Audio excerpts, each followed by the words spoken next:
बोलो भागवत भगवान की जय। अष्टम स्कंद आठवां अध्याय। समुद्र से अमृत का प्रकट होना और भगवान का मोहनीय अवतार ग्रहण करना।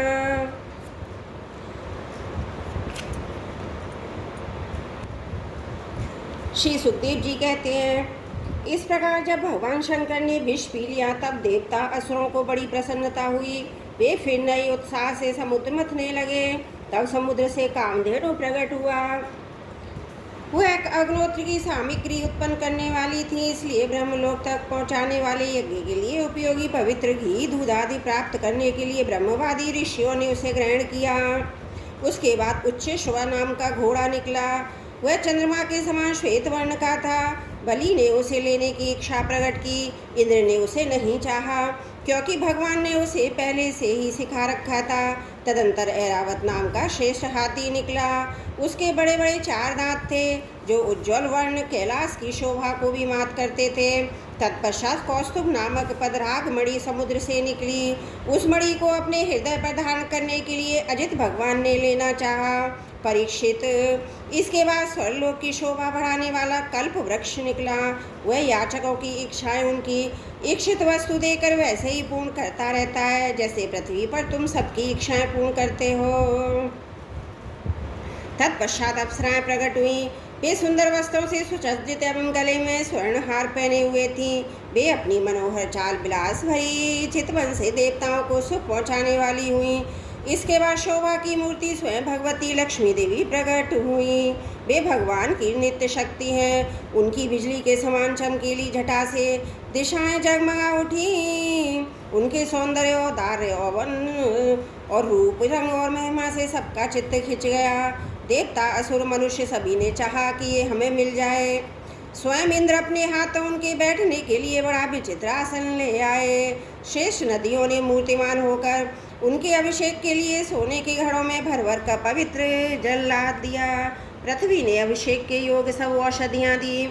गौ ने पंचगव्य और वसंत ऋतु ने चैत्र वैशाख में होने वाले सब फूल फल उपस्थित कर दिए। इन सामग्रियों से ऋषियों ने विधि पूर्वक उनका अभिषेक संपन्न किया। गंधर्वों ने मंगलमय संगीत की तान छेड़ दी। नर्तकियां नाच नाच कर गाने लगीं। बादल सदे होकर मृदंग डमरू ढोल नगारे नरसिंगे शंख वेणु और वीणा बड़े जोर से बजाने लगे। तब भगवती लक्ष्मी देवी हाथ में कमल लेकर सिंहासन पर विराजमान हो गईं। दिग्गजों ने जल से भरे कलशों से उनको स्नान कराया। उस समय ब्राह्मणगण वेद मंत्रों का पाठ कर रहे थे। समुद्र ने पीले रेशमी वस्त्र उनको पहनने के लिए दिए। वरुण ने ऐसी वैजंती माला समर्पित की जिसकी मधुमेह सुगंध से भौरे मतवाले हो रहे थे। प्रजापति विश्वकर्मा ने भांति भांति के गहने, सरस्वती ने मोतियों का हार, ब्रह्मा जी ने कमल और नागों ने धूकुंडल समर्पित किए। इसके बाद लक्ष्मी जी ब्राह्मणों के स्वस्तत्यन पाठ पर चुकने पर अपने हाथों में कमल की माला लेकर उसे सर्वगुण संपन्न पुरुष के गले में डालने चली। माला के आसपास उसकी सुगंध से मतवाले हुए भौरे गुंजार कर रहे थे। उस समय लक्ष्मी जी के मुख की शोभा अवर्णनीय हो रही थी। सुंदर कपोलों पर कुंडल लटक रहे थे। लक्ष्मी जी कुछ लज्जा के साथ मंद मंद मुस्कुरा रही थी। उनकी कमर बहुत पतली थी। दोनों स्तन बिल्कुल सटे हुए सुंदर थे। उन पर चंदन और केसर का लेप लिया हुआ था। जब भी इधर उधर चलती तब उनके पाय जेब से बड़ी मधुर झनकार निकलती थी। ऐसा जान पड़ता था मानो कोई सोने की लता इधर उधर घूम फिर रही है। वे चाहती थी कि कोई मुझे निर्दोष और समस्त गुणों से नित्ययुक्त अविनाशी पुरुष मिले तो मैं उसे अपना आश्रय बनाऊं, वरुण करूं। परंतु गंधर्व असुर सिद्ध चारण देवता आदि में कोई भी वैसा पुरुष उसे न मिला। वे मन ही मन सोचने लगी, कोई तपस्वी तो है परंतु उन्होंने क्रोध पर विजय प्राप्त नहीं की।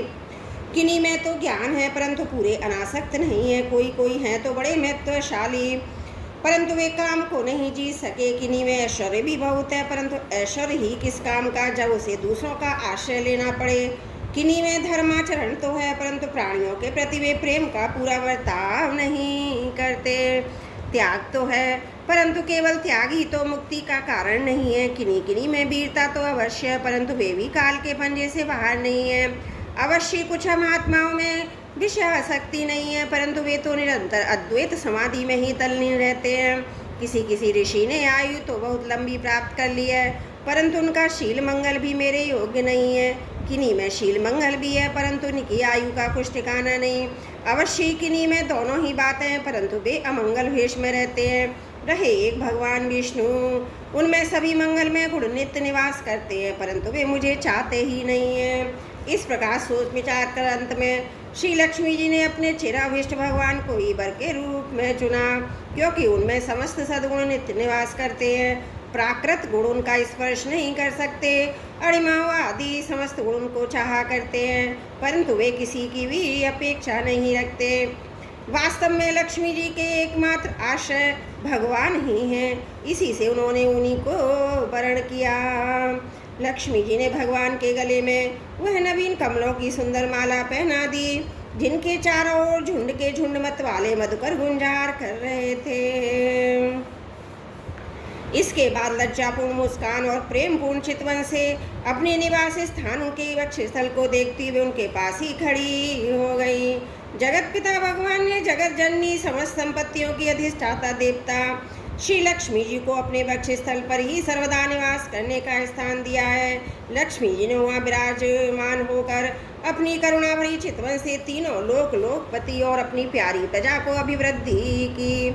उस समय शंख तुरही मृदंग आदि बाजे बजने लगे, गंधर्व अप्सराओं के साथ नाचने लगे। इससे बड़ा भारी शब्द होने लगा।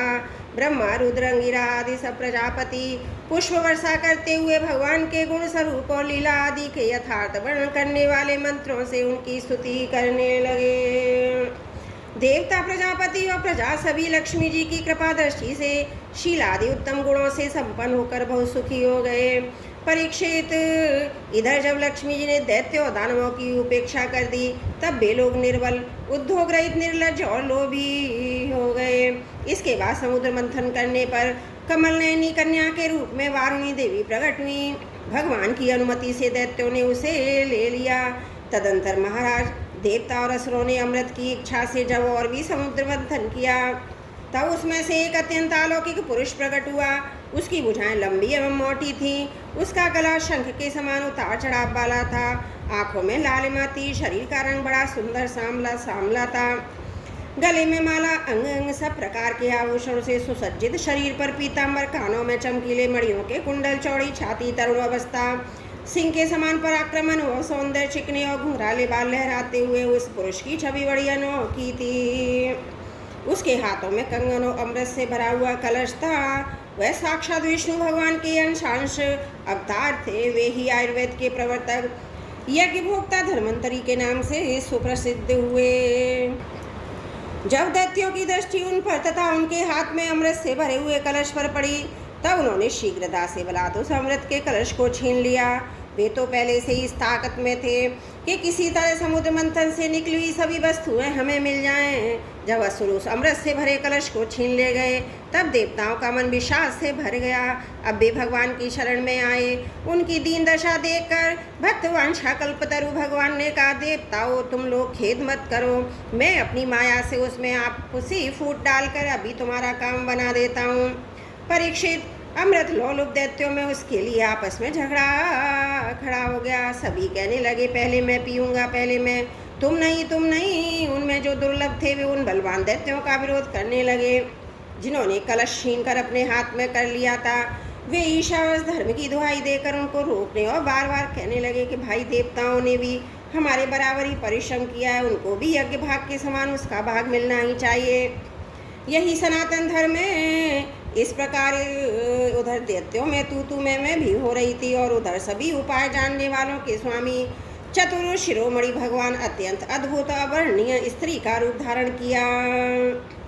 शरीर का रंग नील कमल के समान श्याम एवं देखने योग्य था। अंग प्रत्यंग बड़ी आकर्षक थे। दोनों कान बराबर कर्णभूष से सुशोभित थे। सुंदर कपोल, ऊंची नासिका, रमणीय मुख, नई जवानी के कारण स्तन उभरे हुए थे। उन्हीं के भार से कमर पतली हो गई थी। मुख से निकलती हुई सुगंध के प्रेम से गुनगुनाते हुए भौरे उस पर टूटे पड़ते थे, जिससे नेत्रों में कुछ घबराहट का भाव आ जाता था। अपने लंबे केश पासों में उन्होंने खिले हुए बेल के पुष्पों की माला गूंथ रखी थी। सुंदर गले में कंठ के आभूषण और सुंदर भुजाओं में बाजूबंद सुशोभित थे। इनके चरणों के नुपुर मधुर ध्वनि से रुंझुन रुंझुन कर रहे थे। स्वच्छ साड़ी से ढके नितम दीप पर शोभामान करधनी अपनी अनूठी छटा छटका रही थी। अपनी सलज्ज मुस्कान नाचती हुई तिरछी भौएं बिलासवरी चितवन से मोहनी रूपधारी भगवान दैत्य सेनापतियों के चित्त में बार बार काम उद्दीपन करने लगे। बोलो भागवत भगवान की जय। अष्टम स्कंद 8वां अध्याय समाप्त। त्रुटियों के लिए क्षमा प्रार्थी हूँ। बोलो भागवत भगवान की जय। अष्टम स्कंद 9वां अध्याय। मोहनी रूप से भगवान के द्वारा अमृत बांटा जाना। श्री सुखदेव जी कहते हैं, परीक्षित असुर आपस के सद्भाव और प्रेम को छोड़कर एक दूसरे की निंदा कर रहे थे। डाकू की तरह एक दूसरे के हाथ से अमृत का कलश छीन रहे थे। इसी बीच में उन्होंने देखा एक बड़ी सुंदरी स्त्री उनकी ओर चली आ रही है। वे सोचने लगे, कैसा अनुपम सौंदर्य है, शरीर में से कितनी अद्भुत छटा झटक रही है। तनिक इसकी नई उम्र तो देखो। बस अब ये आपस की लाग बांट कर भूल कर इसके पास दौड़ आए। उन लोगों ने काम मोहित होकर उससे पूछा, कमल नैनी तुम कौन हो, कहाँ से आ रही हो, क्या करना चाहती हो? सुंदरी तुम किसकी कन्या हो? तुम्हें देखकर हमारे मन में खलबली मच गई है। हम समझते हैं कि अब तक देवता दैत्य सिद्ध गंधर्व चारण लोकपालों ने भी तुम्हें स्पर्श तक न किया होगा, फिर मनुष्य तो तुम्हें कैसे छू पाते?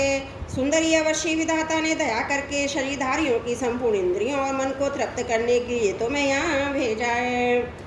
मानिनी, वैसे हम लोग एक ही जाति के हैं, फिर भी हम सब एक ही वस्तु चाह रहे हैं, इसलिए हम में ढाव और बैर की गांठ पड़ गई है। सुंदरी तुम हमारा झगड़ा मिटा दो। हम सभी के कश्यप जी के पुत्र होने के नाते सगे भाई हैं। हम लोगों ने अमृत के लिए बड़ा पुरुषार्थ किया है। तुम न्याय के अनुसार निष्पक्ष भाव से इसे बांट दो, जिससे फिर हम लोगों में किसी प्रकार का झगड़ा ना हो। असुरों ने जब इस प्रकार प्रार्थना की तब लीला से स्त्री वेश धारण करने वाले भगवान ने तनिक हंसकर और तिरछी चितवन से उनकी ओर देखते हुए कहा। श्री भगवान ने कहा, आप लोग महर्षि कश्यप के पुत्र हैं और मैं हूँ उल्टा। आप लोग मुझ पर न्याय का भार क्यों डाल रहे हो? विवेकी पुरुष स्वेच्छाचारिणी स्त्रियों का कभी विश्वास नहीं करते। दैत्यों, कुत्ते और व्यभिचारिणी स्त्रियों की मित्रता स्थायी नहीं होती है। वे दोनों ही सदा नए नए शिकार ढूंढा करते हैं। श्री सुखदेव जी कहते हैं, परीक्षित, मोहनी की परिहास भरी वाणी से दैत्यों के मन में और भी विश्वास हो गया। उन लोगों ने रहस्यपूर्ण भाव से हंसकर अमृत का कलश मोहनी के हाथ में दे दिया।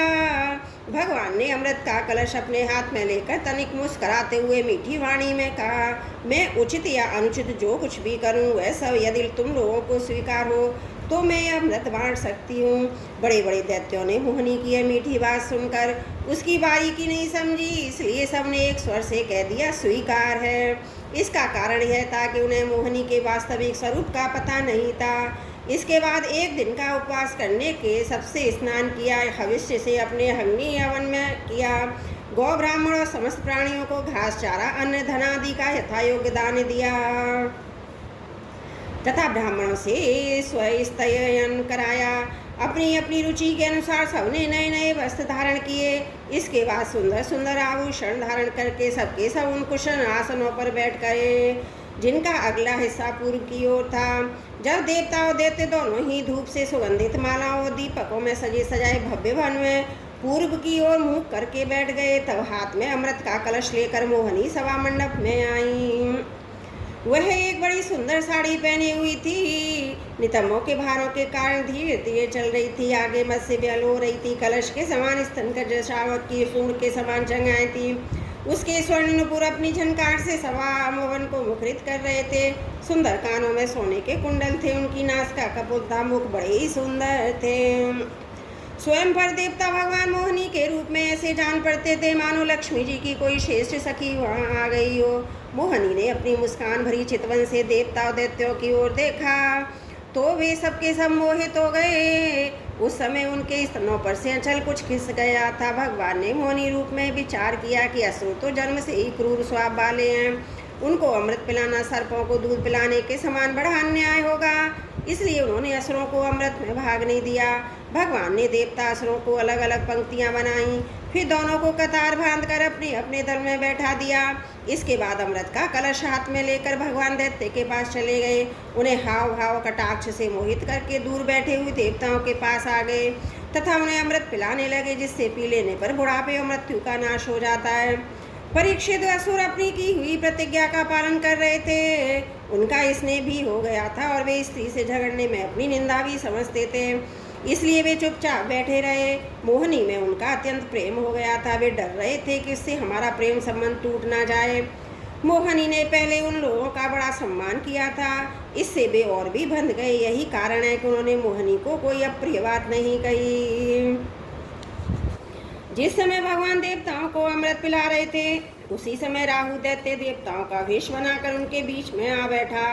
देवताओं के साथ उसने भी अमृत पी लिया, परंतु तत्क्षण चंद्रमा और सूर्य ने उनकी पोल खोल दी। अमृत पिलाते पिलाते ही भगवान ने अपने तीखे धार वाले चक्र से उसका सिर काट डाला।